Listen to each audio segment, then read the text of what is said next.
Okay, this is the one I'm regretting because I'm still confused. Batshit. That's all I gotta say is batshit. I mean, batshit. Twin Peaks, the two-part finale.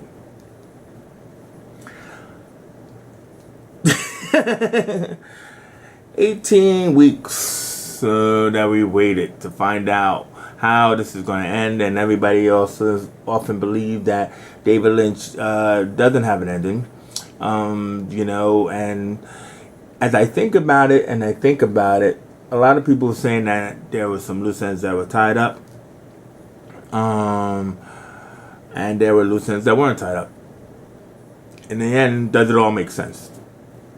Why did we go through all of these different scenarios? Like Richard Horn. Why? Doesn't seem to mean anything. So, let me start there. Because I think it's one of those things you had to go back to the beginning. So, the fireman, the giant god, is talking to Dale Cooper in the lodge. And he's saying some cryptic things at the beginning of the series. And somebody pointed out that Dale did not have the badge pin on his lapel, which means that this wasn't a past conversation, but a future conversation. And so one of the things that the fireman says to him is Richard and Judy. No, Richard and Linda. Sorry, Richard and Judy. That's a TV show. Richard and Linda. And so, okay, what does that mean? Two stones, one thing, and so when the series went on, we are introduced to a guy named Richard. He was Richard Horn, who was this crazy kid, who turns out to be the product of rape between Evil Bob and Audrey Horn while she's in a coma. How she had a baby, I don't know, but either way, that's who Richard is supposed to be, but. When Dale and Diane go through the dream wall, whatever it is that is in episode 18, and they have crazy sex in the hotel, where she's like covering up his face. I mean, good God, that was so painful watching that. He wakes up in a different hotel, and he's got a letter that he thinks is from Diane, because he calls out to her, and it's to Richard from Linda. What? And then he's like, huh? He gets dressed, he exits the hotel, and we can see it's a different hotel, and the car is gone. So she probably took it. But then he walks over, and there's another car, and he gets into that one, as if it was his car, and drives off. And that's it for him thinking about Diane. So, is he Richard? Is he Linda? So he's an alternate Dale. He's in a dream world, as everybody's saying. This is all about timelines, because when they first got to the hotel, she saw herself standing outside the hotel. Creepy, creepy, creepy, and that's David Lynch. Creepy, creepy, creepy. And so I jumped all ahead, I think, but either way is that the two Dales converge. So it starts out, Evil Bob's got the coordinates and everything, leads him to Jack Rabbit's palace, leads him into the Black Lodge, where the head of Major Garland and the fireman has him captured in a cage, and the gold tube snaps him up and dumps him into Twin Peaks outside of the sheriff's station. Now he's looking for Judy. He's not looking for Twin Peaks, but he's in Twin Peaks. He's not looking for the sheriff's station, but then he's like, what am I doing here?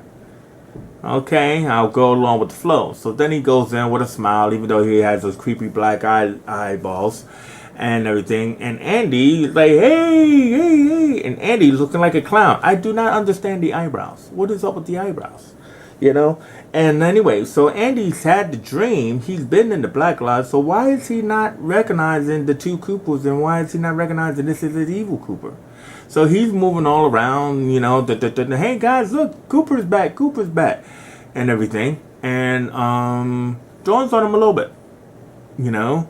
Then he decides to go down into the jail cells where, the evil deputy has got a gun, and he go, I'm going to shoot you, Andy. And Hulk hand Freddy, punches through the thing, and whatever.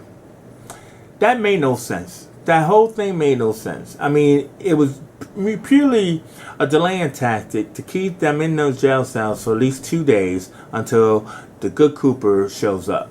Or the bad Cooper shows up. Because now that the bad Cooper shows up, then the eyeless woman, is making her monkey noises. So she's afraid that bad Cooper's there.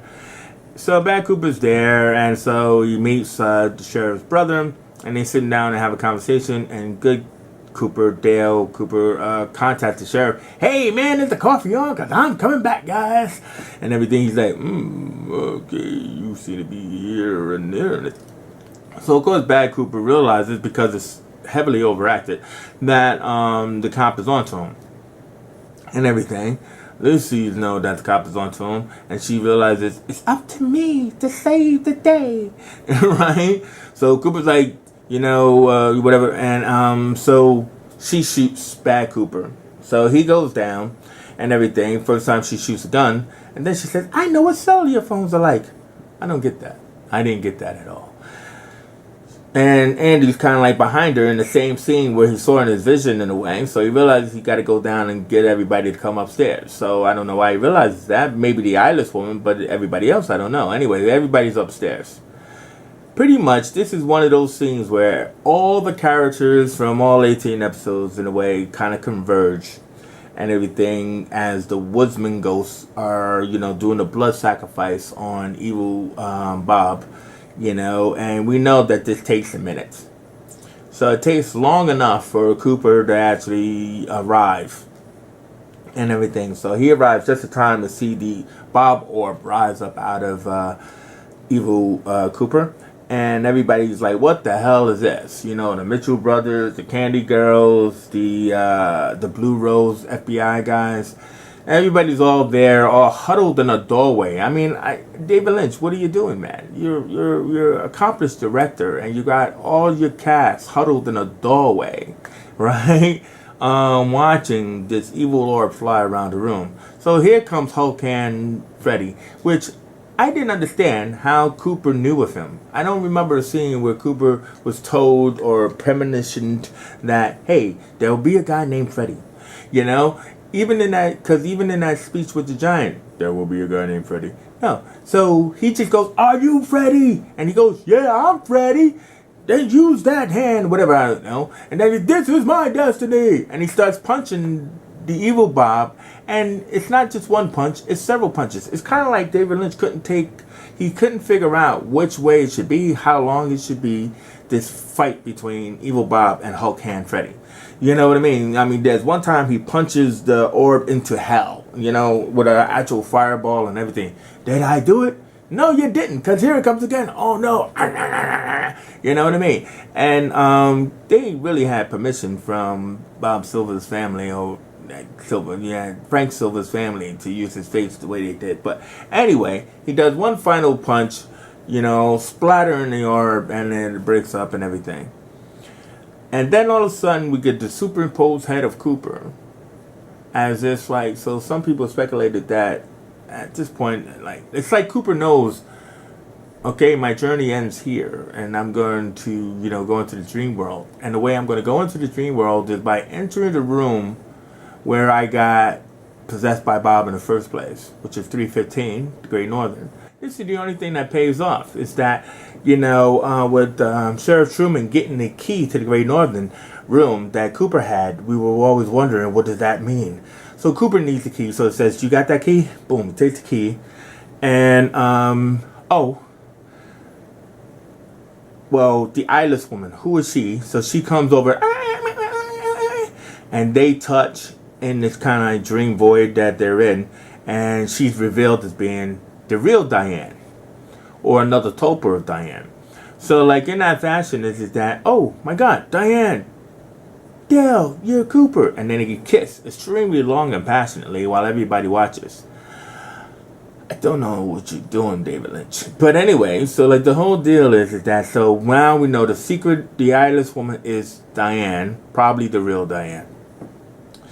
Give me the key, and then so like Gordon, I'll see you got whatever. Anyway, they go on a walk about, which doesn't take any car travel. It just seems like they just transport there, and it's supposed to be the Great Northern room because he puts the key into the room of the Great Northern 315, and he's like, "I'll see you at the curtain call, like I'll see you at the rap party because this is the last episode, and whatever." What does that mean, Cooper? I don't understand. He goes on this journey supposedly by himself, but he's with Diane. Yes, so that just meant that's my goodbye to Gordon Cooper, and now I'm with Diane, and we're going to go to these coordinates that are 430 miles away. That's what 430 is supposed to mean.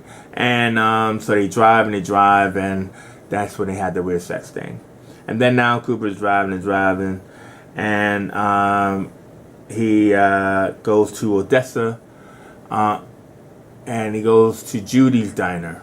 Is this Judy? Now, Judy, they said, was supposed to be Judo, which is supposed to be the mother, which is supposed to be the one who vomits out Bob and all of those frog things. As well as who was supposed to be the evil electric spirit woman who kills that couple that means nothing. All the way back into who are watching the box that means nothing. We don't know what it still means and everything like that because she got out of the box and she kills them and stuff. So, and Cooper got out of the box and went to the electric circuit. So again, we don't know what that means. Anyway, so they get to that place, it's daytime and everything like that. It's like electrical wires and everything like that. And he realizes that, when we go through here, everything could change. So he realizes that they're traveling through alternate realities. Timelines. So she's like, yeah, I'm willing to do it. Let's kiss. Again, another long kiss. I mean, what is this? I mean, do you think that this film needs it? Another kiss? Anyway, so they kiss again, and now they pulsate and they go into the nighttime. And that's where they had that sex thing. She's gone now. So why he was with her, we don't know. How she ended up with him, we don't know. Maybe it was just to have sex with him. Don't know. Anyway, Cooper ends up in Odessa in a diner, and it has a really great fight sequence with these three cowboys and everything. I mean, I wanted that cowboy to say, "Why he shoot me in the foot?" That's what I wanted him to say, but he didn't. And I understand that he didn't want them to get their guns back, but to put it into the fryer is kind of dangerous. It is. Like he even says, that's kind of dangerous. It is kind of dangerous. Anyway, he gets the address for the waitress. He doesn't know why he wants the address for the waitress. He just figures I need to talk to this waitress. And it turns out to be Laura Palmer, or an alternate version of her named Karen Page. So now he's found her. Dun, dun, dun. I found her in the dream. I found her in the alternate world. That was the mission I was given by Leland to find Laura. I found her. I'm going to take her back to Twin Peaks.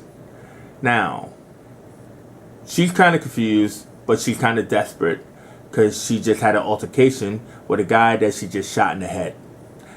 He's an FBI agent. She lets him into the house and comes back out several times. Do I need a coat? Do I need all of this, right? And he's looking at a dead body, and he's supposed to be the cops. So he doesn't even say, "Hey, hold on for a second. There's a dead body in your room." He doesn't ask her anything about it, right? None of his business, I guess. And so anyway, so they go on an incredibly long ride, and everybody's looking at their watch. This show has 7 more minutes. 7 more minutes to the end of 18 weeks, and you are driving and not having a conversation. I understand you found Laura, or you think you found Laura. I understand you're taking her back to Twin Peaks, but when everything else you crunch time, like how you appeared at the Great Northern the next second, now we got this incredibly long drive. Don't understand David Lynch at all. Everybody just says, "Yo, man, just go with the flow." Anyway, so they get to, they pass the Double R Diner, which is closed. Now, I thought that was strange because, I mean, I know it's nighttime and all, right? But the diner should have been open, but it was closed. right? And it's not even like late nighttime, because even though when they rang the bell of Laura's house, the woman took forever to come to the door. She was fully dressed, so it was really just nighttime, right? We really don't know what time any is here, but it was nighttime, and she was fully dressed. And and Cooper's like, surprised, who the hell are you, right? Now, this is what I think is interesting, which you wouldn't know unless you actually read anything online and stuff. But the woman was not even an actress. Obviously, she didn't act like an actress. But she's actually the woman who owns the actual house that they shoot in for the series. It's supposed to be Laura Palmer's house. You know what I mean? I thought that was really interesting, because it was, again, kind of like jumping timelines or parallel worlds. But they went to the house of the woman who actually, and the woman, yeah, she actually owned the house. Anyway, she gives them some names, like who owned the house before, who'd you buy it from, and throws out the name of Charmant and Tremaine, which everybody could recognize as the old woman with the little boy with the dick mask and stuff like that. So, now, so this leads us into the final shot, because when Cooper is like, okay, thank you very much, he's like, wait a minute, hold on for a second. Now, I don't know if Cooper remembers the names, right? Because he actually, I think he saw the people, like they were in the Black Lodge at one point and everything like that. But, like, if that woman bought the house from the old woman, whether she was an old woman or that or that, right? That's when, you go past dictates the future. Then you ask yourself, it's like, what year is this, right? Which is it's a great last line, to be honest with you, in a way, because, like, sometimes, I don't know what day it is, right? And everything. And somebody could say what month it is, but what year? That's really pretty interesting. They got to the town at night. The double R is there, but it's closed. And there's no sense of time that he could see. So, like, in that fashion, to say what year is this I think was really, really cool last line. But, if you think about the old woman, did she live in Laura's house before Laura?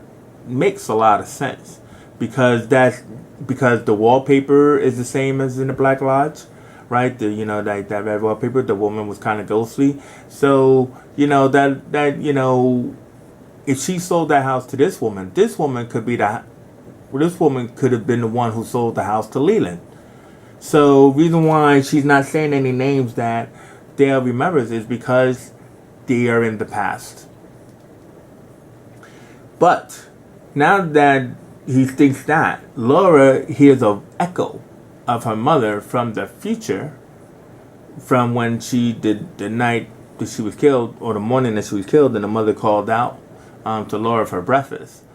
But it's a trigger, is what I'm trying to say. And so when she hears that, it's a trigger to her, not her Topper, but to her doppelganger, and triggering her to the moment of her death. So that's why she did the blood-curdling scream. And, and the lights going out, it's kind of like the lights going out in the train car and all that other kind of stuff. So it gives us a pretty wild, spooky ending kind of thing. And that's where we are. So I think, there's talk. Showtime is saying they're interested in a sequel, in a second series. David Lynch and Warren Frost are interested. Frost has a book coming out, so that will probably have somewhat answers. And I think they might actually pull one off. I think they might actually do with Twin Peaks season 4, because what we are left with are still a lot of dangling participles or holes. And the main one that we're left with is Audrey Horne. So, like, even though Ben and Jerry are reunited, Audrey is in a white room somewhere that doesn't look like Black or White Lodge. So where is she? Dale is now trapped in the past. Where is he? Final question should be is, did Laura Palmer die? did he change history by going back in time and taking her out of the woods so she doesn't meet Jock and Leo? And so that way that guy goes fishing, as we saw. Now that totally F's up everything. Because, like, the characters that we know and love from Twin Peaks are, and then seeing them 25 years later, their lives are all affected by the death of Laura. So, if they decided to do a season 4 where Laura didn't die, it's kind of different, yeah, kind of different because, like, in that aspect is now it's kind of like, how does Dale get back to the future? Where is Audrey Horne? And how did the lives of the townsfolk of Twin Peaks go on without the death of Laura? So the alternate realities of those people could be the idea and concept for Series 4. Last thing I'll say is that we got Julie Christie doing a final song in 17, and which was kind of nice to see her. But the Roadhouse makes no sense unless it is Audrey's coma. So the Roadhouse scenes that were the end of every episode was a callback to Audrey. Meaning that, like, all of those songs were just kind of like in Audrey's mind. Those situations were just in Audrey's mind. And finally, this guy who was supposed to be her husband, Charlie, is probably her psychiatrist, and who's been walking through her mindscape or dreamscape. And, like, so when he finally pulls her into the Roadhouse in episode 16, and she's like, get me out of here, that's when she wakes up in the White Room. So I think that what could have happened is that if there's no Series 4 or thought of that, I think what had happened is that Audrey woke up from her coma, and like they didn't bother to reflect on it into this dream world of alternate realities. It was just kind of like two different stories that were going on. So I think if you go back and look at the series, you'll find that all the Roadhouse ending points were Audrey's story, and everything else was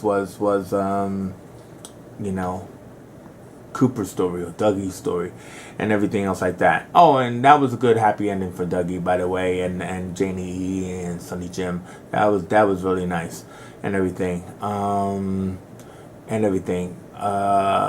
Never got an explanation to Philip Jeffries and the teapot. That okay ring boy sure does a lot of traveling on hands, doesn't it?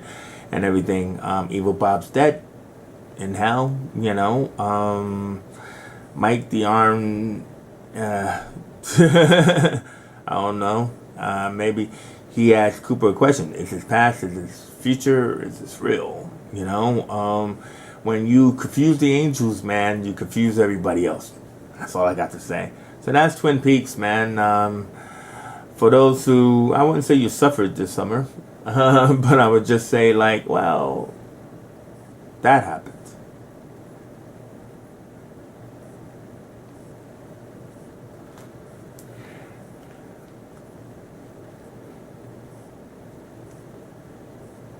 I should be just like Big Ed and just sit here like this.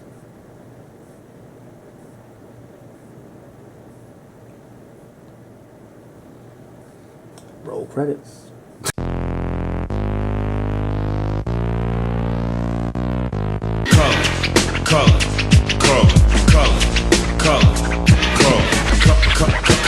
Color.